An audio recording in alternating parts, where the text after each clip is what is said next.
Hello everyone, I'm Chessock44 and welcome to this Let's Play Blades of Avernum. Last episode we happened to finish Backwater Calls. Uh, Fairly decent scenario, especially for a first time through.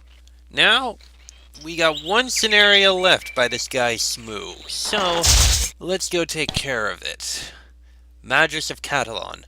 A magical experiment goes wrong. You are called to clean up the mess. The use of magic is very restricted in the lands of the Empire. Only specified towns may have schools of magic. The purges, which killed off numerous magical species, were the culmination of this policy. Therefore, it is not uncommon that rogues try to build their own schools. Usually, as soon as these rogue schools are noticed, the Empire officials take action, and the leaders of the schools are put to the sword. However, in Catalan, on the continent of Izo, the birthplace of the Empire, a well-organized group was schooling wizards for over a year, supported by the local administrator Landon. Somehow, the Magi made a deal with Landon and no action was taken. The Magi helped the locals by curing their cattle, which is the main export of Catalan, and protecting the people from bandits. The very little immigration to Catalan made it possible for the rogues to go unnoticed. Until something happened. The rogues set out to perform a ritual. They announced that they would bless the children of Catalan. The people trusted the rogues, and almost every family brought their children to the ritual. None of the children survived. Landon took immediate action. He ordered the troops in Catalan to blockade the rogues' tower and called for reinforcements. Later, Landon stepped down as the Empire liaison for Catalan. A seasoned soldier was sent to govern Catalan. Landon's final wish was that adventurers would be called to deal with the Magi. The bureaucrats, possibly because of the expenses, agreed to this, and competent adventurers were called for. You. Your mission is to find and kill the leader of the rogues, a wizard known as Polonius. The rest of the rogues, if they are cooperative, will be allowed to surrender and put on imperial trial. Mere days after the incident, you were allowed to use a continental teleporter. You arrive at Beohram's keep, with orders to report to Mayor Shylock. You arrive at Beohram's keep after a long, uncomfortable coach ride. No sooner have you stepped out of the carriage than the driver speeds off. The town looks quite nice. The buildings are made of marble, and although time has left its mark on them, they are still pleasing to the eye. There's a lone statue in the town center. You can tell that a tragedy has hit the region. The people look depressed, and the soldiers look uncomfortable. That's surprising. Out of nowhere, a woman rushes to you and grabs you by the arm. You're the adventurers, right? The ones who are here to kill Polonius and his murdering wizards? Her voice is shaking, either with sorrow or anger. That is correct, madam. What do you need? The woman quickly opens and closes her mouth a few times, then she continues. I just wanted to make sure you are going to their tower right away and that you will kill every one of those murderers. Rest assured that we will put Polonius and all those who support him to the sword. The woman gives you a grief-stricken smile. As she continues to speak, she is visibly holding back tears. You just cannot understand what it's like to lose all your children to those monsters. They writhed in pain and died at my feet before I could do anything. Those murderers deserve no fate better than death. Madam, they will pay. The murderers don't deserve to live, not after what they did. I cannot think of much to say to comfort the poor woman. She throws you a weak smile and bids you farewell. Alright, first things first.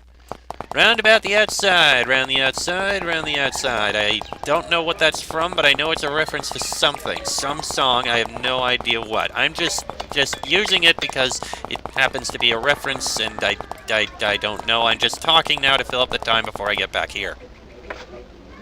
Yeah, that happened. The woman is still standing alone here. She is quiet and so lost in her grief that she fails to notice you. The sun is rising. Interesting. The door on the house to your side opens and closes rapidly. A roughly 40-year-old man emerges from the house. He spews out profanity with vivid rage for a moment, and then he leans to the wall with his arms to his head. Didn't see that coming. The man leaning against the wall is breathing heavily with his eyes firmly shut. With every passing second, his head sinks a little lower. From what you can tell, you'd say he's middle-aged. Excuse me, sir, what seems to be the problem? The man raises his head and inspects you quickly. Then he grunts. The problem, strangers, is with that boy. That foolish little... The man barely controls himself. Which boy is that? My son. the arrogant little runt who chose to join those insurgent wizards against my wishes. Your son is one of the wizards. Bah, he's no son of mine anymore. Wait, you're those adventurers sent to deal with the wizards, aren't you? For all it's worth, my name is Rupert, and I'll tell you the same thing I just told my wife. I will not beg the soldiers, or you for that matter, to spare my son. He chose his path when he chose to disobey me. I have no son anymore! Rupert turns away from you. Can't get any more information out of him. The woman looks at you with weary eyes. She hasn't been sleeping in a while. I'm Sharon. Please, sit down. Make yourself at home. May I ask why your husband is so upset? We had a bit of a fight. If you talked with him, then you know that the problem is our son. He joined the wizards 2 years ago against Rupert's wishes. Now Rupert thinks he is as bad as the rest of them. He wishes our son was dead. And what do you think? He isn't an evil boy. I know it in my heart that he did not have any part in the deaths of those children. I'm sure he had no idea what would happen. He would never hurt anyone. I just don't know what to do. Wait, are you the adventurers? You can find my boy in that tower. I'll see what I can do. Oh, thank you, thank you. His name is Randall. He's only 17 years old. Please, just bring him back safely. Well, what we were told to do is kill Polonius and anyone who supports him, and anyone else, they're basically to be taken back to be tried. That's basically the limit. And that's what we'll do. Kill Polonius, kill anyone who tries to defend him, and anyone else who's willing to go peacefully, they'll be tried. It's only fair.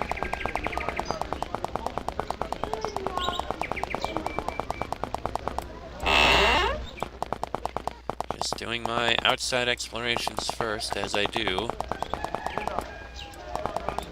Alright. Now there's someone in the middle here. Adventurer we remember. A man in his early 20s is stroking his fingers across the surface of the small pool. He gazes at the surface of the water looking relaxed and content, which is odd considering what happened in Catalan. He raises his head and greets you with a careful smile. Greetings to you. You must be the adventurers called to deal with the Magi. He pulls his hand from the water and shakes your hand firmly. My name is Joachim.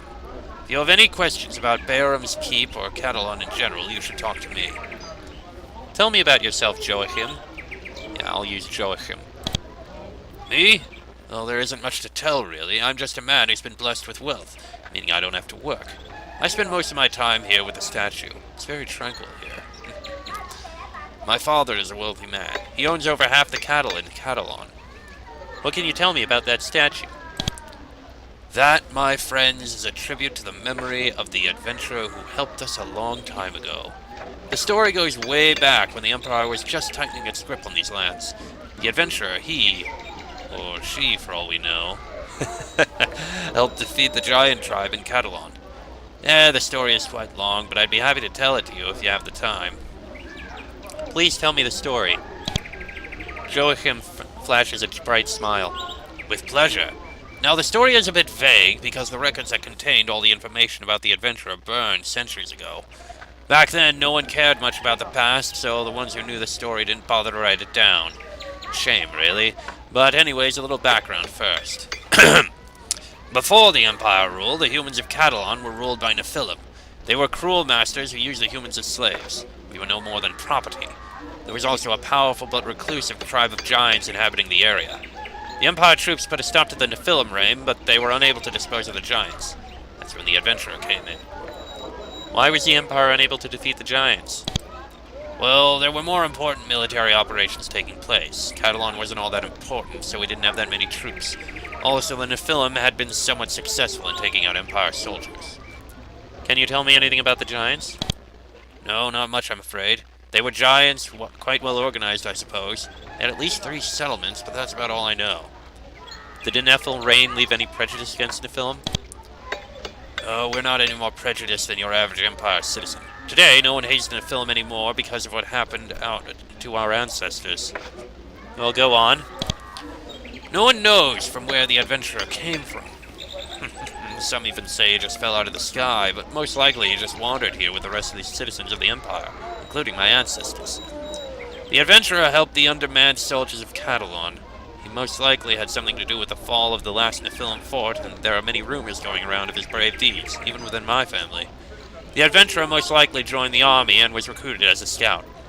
He did more than just scout. He sacked the giant fortress of Catalan and led the attack to the giant stronghold of Blood Citadel. That's where he unfortunately met his doom. He was burned to ashes in an enormous explosion, no doubt fighting the giant chieftain. Centuries later, we built that statue in his honor. Sadly, back then the records had been lost already. We don't know his name, we just know what he did, and for that we are eternally grateful. They never found his body? There wouldn't have been much to find. The explosion leveled the fortress almost completely. There was no body, not even signs of his equipment. The statue was built centuries ago. Probably didn't look like that. No, I'm sure he didn't. Like I said, we're not even sure if the adventurer was in fact a man, nor do we know whether he was alone or not. Some say there were 2 adventurers, some say 6. The story has gotten a bit more colorful in the course of the years, and the statue is just a reminder. Sort of a hero statue, actually. We sculpted the perfect man to represent her. Well, that adventurer must have been quite the warrior. He was.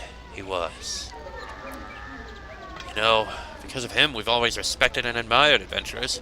The former Chief Liaison even suggested as his last request that competent adventurers be called to deal with the Magi. We all know that you can deal with the Magi, so no pressure. Joachim gazes at the pool of water. Tiny waves travel across its surface. Tell me about Beohram's keep. This is the newest settlement in Catalan. It is still hundreds of years old. Of course, it didn't always look like this. It was originally constructed as a training camp for soldiers by the order of our first Empire administrator, Beohram Heartwind. All the buildings here were in military use, except for the giant inn. Tell me about Catalan in general. We herd cattle, it's as simple as that. If you head east, you'd see thousands of cows grazing in the pastures. My family owns most of the cows. Other than that, there's not much to tell. The area surrounding Beohram's keep was never that popular in herding, but my father wishes to move the herds here someday. Can you tell me something about the Magi? Joachim turns to gaze at the pool.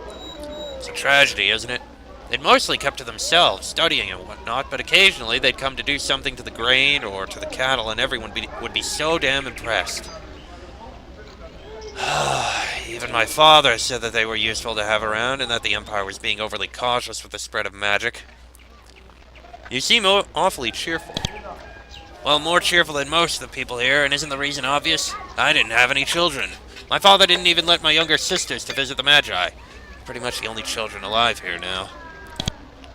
Well, that got depressing fast. Still, interesting to know some more about this place. Huh. Oop, coins, yoink. Oh, hello. The woman greets you with a warm but somewhat forced smile. She has placed delicious-looking food on the rugs. Pleased to meet you.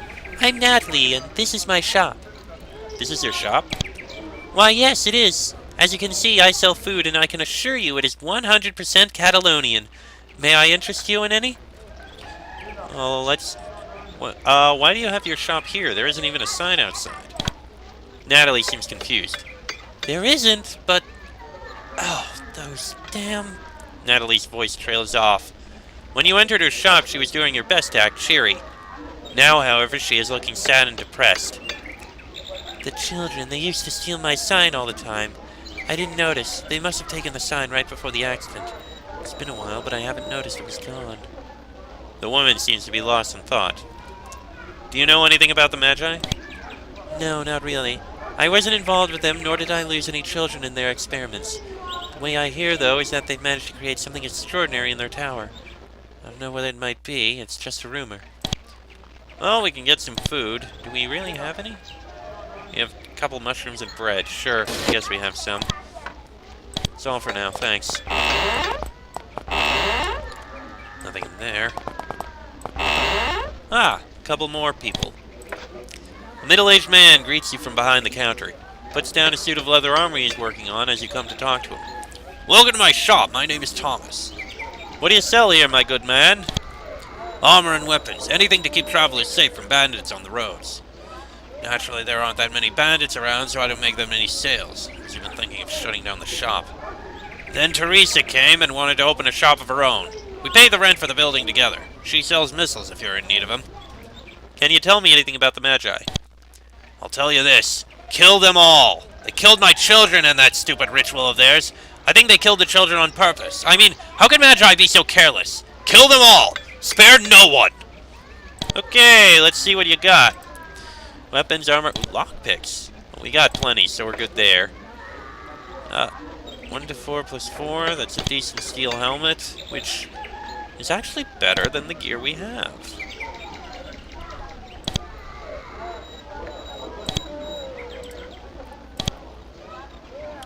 You know what? I don't usually buy stuff, but what the hell?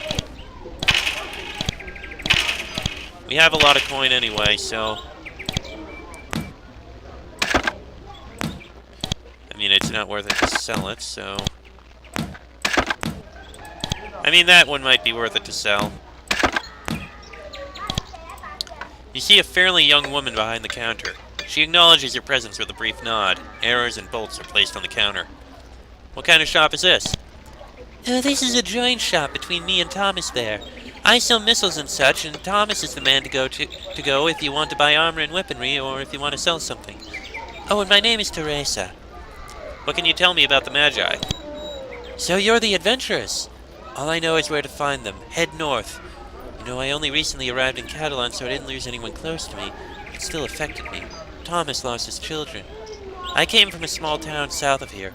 I tried to escape the things from my past. I thought I'd find a happier life here. This tragedy is something I never dreamed of being a part of. Let me see your wares. Poison darts. Interesting. Steel arrows. I do kind of want some more of those. Yeah, that's fine. I think I can sell that, yeah, I can sell this helm back to you. Okay, not much gold, but it has something.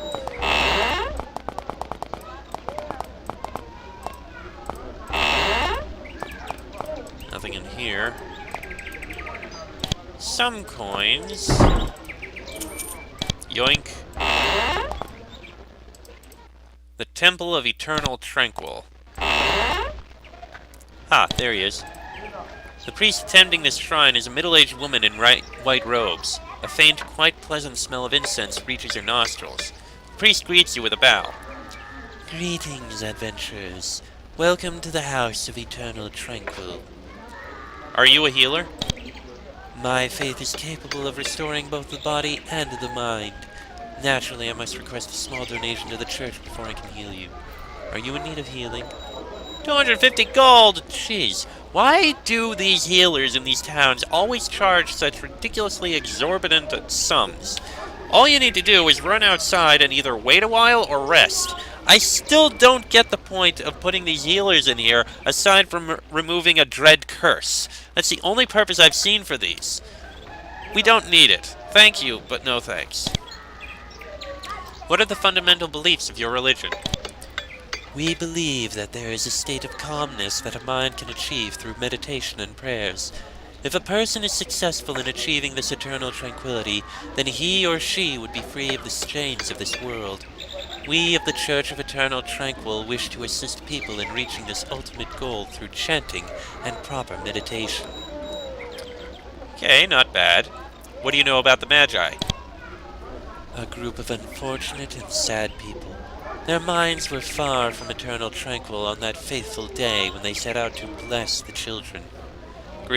Gina shakes her head. Their leader in particular is a man whose mind cannot comprehend eternal tranquil.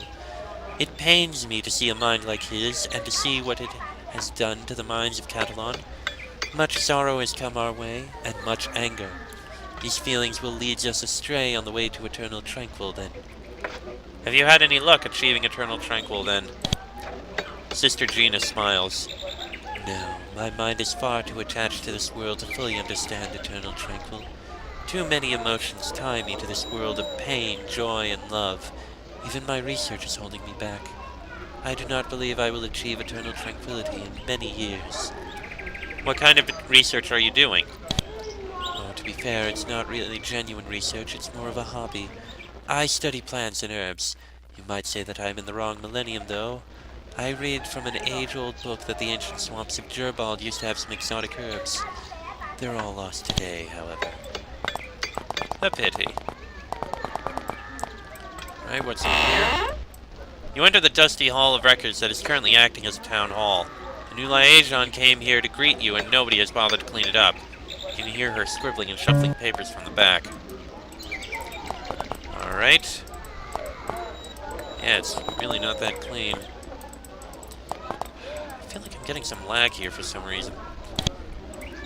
A woman wearing the sash of a mayor is browsing furiously through some papers at this desk.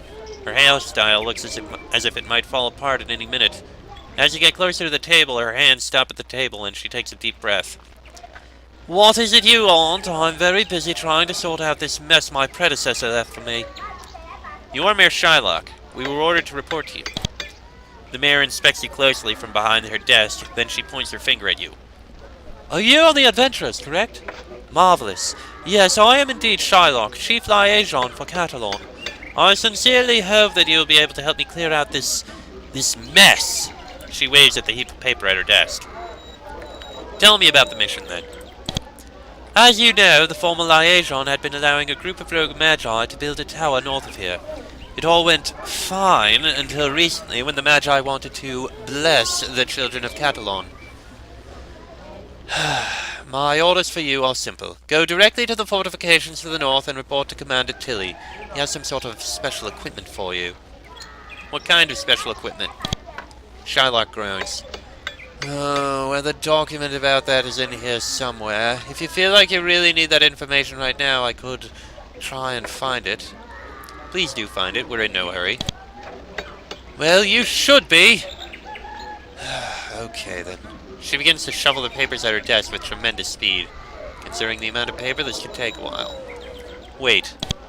Shylock has uncovered the wood of her desk. She frowns and flips through the papers at her hands. Wait some more. Oh yes, I was also supposed to give you this. Shylock hands you a map of Catalan, then she moves to search the drawers of her desk. Continue waiting. Shylock slams the drawers shut and moves to search the nearby shelves. Start to whistle. The whistling soon gets on Shylock's nerves. Could you please stop that infernal whistling? Stop whistling. Thank you. Ah, here it is. Shylock leans over to her wastebasket and produces a piece of paper from there. Now let's see. She silently mouths out the words on the paper and then turns to you. It would seem that what you'll be receiving is some kind of alchemical explosive. Very powerful one. An explosive? Okay, it doesn't say any more than that. No, it doesn't. So my advice to you is to go speak to Commander Tilly. He can tell you more, I'm sure. Well, we got a map out of it. Let's see. Beohram's keep is right here.